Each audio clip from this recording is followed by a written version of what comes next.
আজকের রেসিপি নিহারি। যারা এই নিহারি খেতে পছন্দ করেন, খুবই কম সময়ে আসছে কোরবানির ঈদে, কোনো রকম ঝামেলা ছাড়াই চাইলে ঈদের দিনে ঝটপট রান্না করে রুটি বা পরোটার সাথে খেতে পারবেন। আর যারা খুব বেশি পছন্দ করেন তারা চাইলে এই সহজ রেসিপি ফলো করে সারা বছর বানিয়ে খেতে পারবেন। আসসালামু আলাইকুম এভরিওয়ান।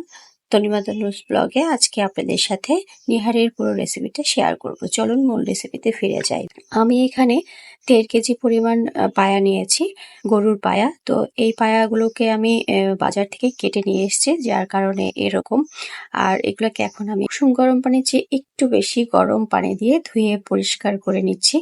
খুব ভালোভাবে ধুতে হবে, কারণ দেখা যায় যে নিহারের মধ্যে চুল লেগে থাকে পায়ার মধ্যে। তো এই যে পায়ার যে খুরার অংশের দিকে কিছু পশম লেগে আছে, তা আমি এগুলোকে খুব সহজে পরিষ্কার করে নিচ্ছি। একটা পিলার দিয়ে পরিষ্কার করলে খুব ইজি হয় পরিষ্কার করতে। এই যে এখানে পশমগুলা থেকে গেছে, তো এই জন্য আমি এই পিলারটা দিয়ে পশমগুলা আঁচড়ে পরিষ্কার করে নিচ্ছি। তো আপনারা চাইলে এইভাবে পরিষ্কার করে নেবেন। আসলে পায়াটা চামড়া সহ যদি থাকে তাহলে খেতে বেশি ভালো লাগে। তো যেহেতু আমি বাজার থেকে নিয়ে এসেছি, ওরা চামড়াটা আলাদা করেই ওভাবে রেখেছিল, এই জন্য এরকম। তবে এই খুরার দিকের অংশ পশমগুলো লেগেছিল, যার কারণে এগুলো পরিষ্কার করতে একটু সময় লেগেছে আমার। এই যে পরিষ্কারের পরে খুব ভালো করে পানি দিয়ে ধুয়ে নিয়েছি।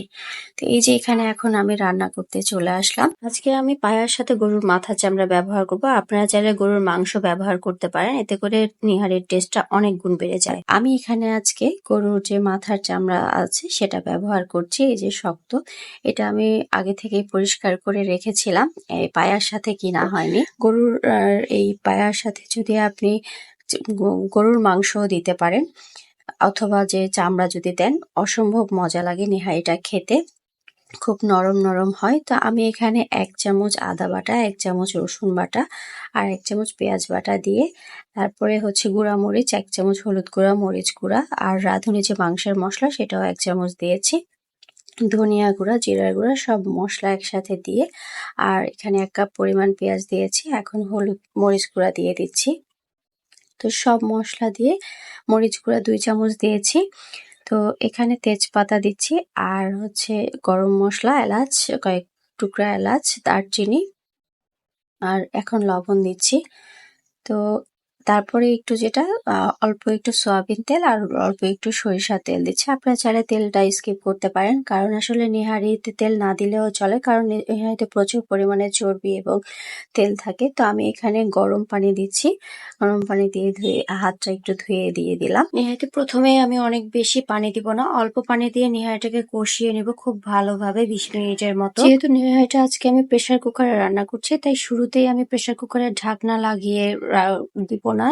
ঢাকনা না লাগিয়ে 20 মিনিটের মতো কষিয়ে নিব খুব ভালোভাবে। দেখছেন এই যে আমি এখানে খুব ভালো করে কষিয়ে নিয়েছি। খুব বেশি পানিও দিব না, কারণ খুব বেশি পানি দিলে নেহারিটা বলক নিয়ে উপচে প্রেসার কুকারের বাইরে চলে যেতে পারে। তাই প্রথমে অল্প পানি দিয়ে আমি কষিয়ে নিব। আর এখন আমি বেশি করে পানি দিয়ে দিচ্ছি, মানে যতটুকু পরিমাণ পানি হলে নেহারিগুলো একটু ডুবো ডুবো হবে সেরকম। আর এই যে এখানে আমি হচ্ছে যে মাথার যে চামড়াগুলো, গরুর মাথার চামড়া, এই চামড়াগুলো দিয়ে দিচ্ছি। আপনারা চাইলে চামড়াগুলোর পরিবর্তে গরুর মাংসও দিতে পারেন, আর না চাইলে শুধু মাংস ছাড়া এমনিও নিহারি রান্না করতে পারেন। তো এই মাংস দিলে অথবা চামড়া দিলে নেহারিটা অনেক বেশি মজা হয়। আর এই যে এখন আমি বাগার দিয়ে দিব। প্রেসার কুকারে আমি 4টা সিটি দিয়ে নিয়েছি।